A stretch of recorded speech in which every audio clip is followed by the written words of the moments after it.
You had Michigan. You let them off the hook, Zubin.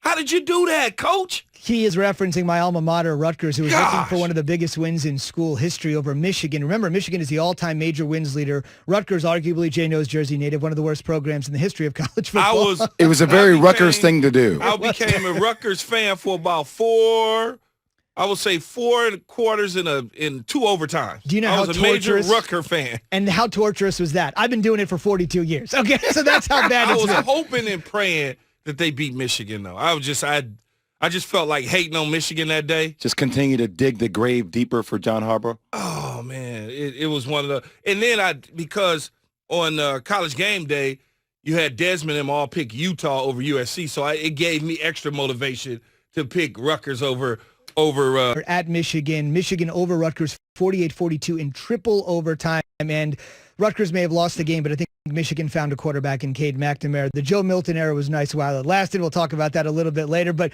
go ahead, dig in. There's so much from this weekend, especially from a crazy NFL Sunday. No, it was. You got through college football, Jay, and free agency on Friday was big. Seeing all the trades and not the trades, but the signings of a lot of free agent players going to different teams. My Lakers got rich again. They've been rich. Rebuilding that roster was big. But then watching some football yesterday, pro football, obviously, and starting with last night's game, the Raiders, much like Rutgers, they let them off the hook. They had them. It was 2 minutes left of that game when they scored that touchdown, and I said, you know what, they're going to lose this thing because the guy on the other side, Patrick Mahomes, has too much time left to go down and do exactly what he did, which was score.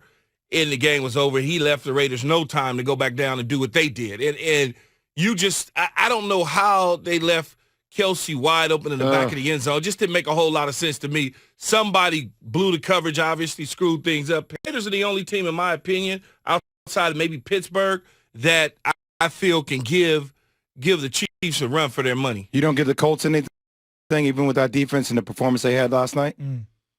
I mean, their defense is elite, right? I question their defense. We also talked about who teams play against, but, I mean, if you catch Phillip Rivers on the right day, on a hot day, I mean, you have to give them somewhat of a chance. I'm not ready to bite him yet, though. I understand they beat the Packs. I'm just not ready. I'm not ready to buy Phillip Rivers and the coach yet. Doesn't mean I won't come around to it in a couple weeks, but I don't think in terms of Kansas City, I think their best shot, anybody's best shot, is probably the Raiders right now. It's really funny yesterday watching two quarterbacks get the ball pretty late in the game with the Green Bay game. First off, I was like, all right, Aaron Rodgers just doing Aaron Rodgers stuff. I mean, what was that 50-yard pass that he threw? Found a way to get the field goal, tie the game. I thought they were going to win the game. Colts found a way to win the game down the stretch. But then the other quarterback, and talking about the Raiders game last night, Patrick Mahomes, it was a couple weeks ago. I remember saying, like, everybody was talking about Russell Wilson. I'm like, all right, well, Pat Mahomes just seems like he is destined to get another MVP, Key. 2 minutes left, catches the ball. I mean, now he has a 27-2 TD to interception ratio.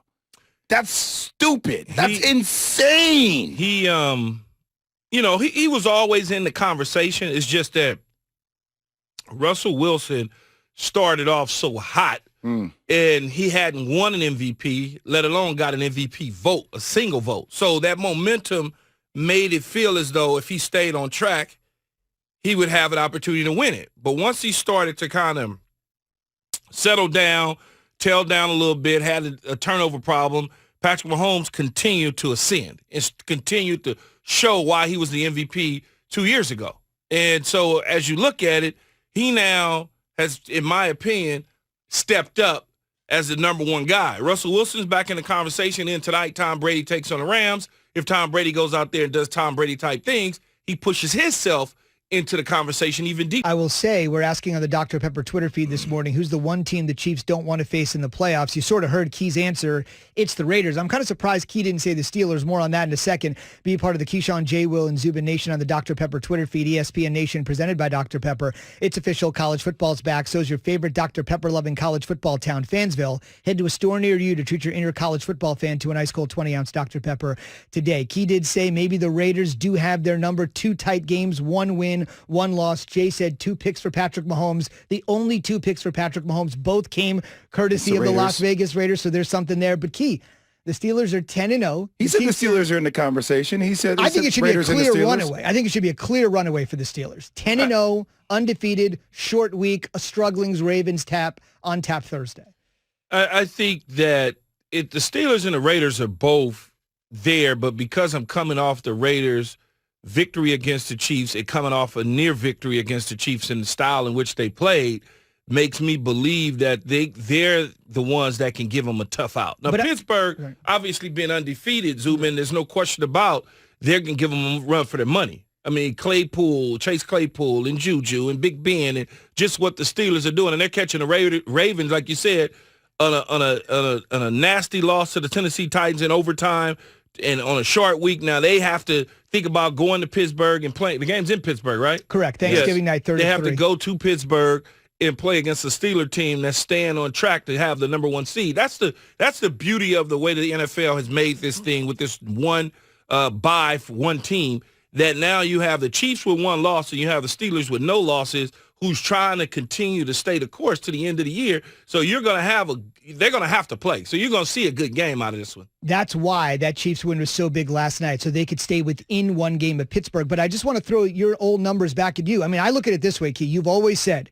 it's really tough to beat a team 3 times in a season. Both of these games could have gone either way. But the fact of the matter is the Steelers are 10-0 and the Raiders are 6-4. So I'm just a little surprised that you see them almost on equal footing, at least against the best team in football. Well, because you're talking about a division, right? You're talking about two coaches that know each other with the Chiefs and the Raiders. You're talking about Carr knows that defense like Mahomes knows the Raiders defense. It's a divisional opponent. They see each other.